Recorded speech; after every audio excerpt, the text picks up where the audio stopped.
How to remove all tag photos on Facebook at once.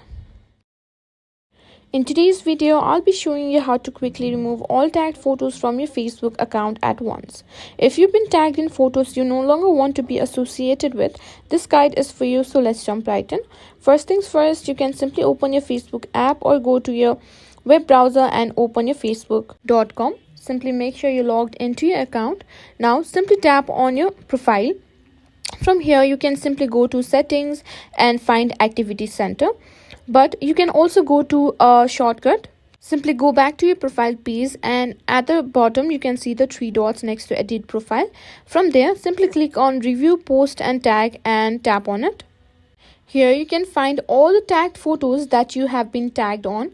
Now to remove the tag photo, simply tap on one tag and simply click on remove. You can also review posts that you're going to be tagged in.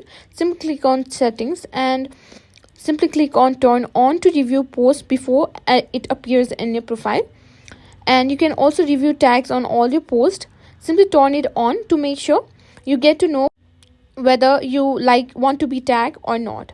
And that's it. That's how you simply remove tag photos on Facebook.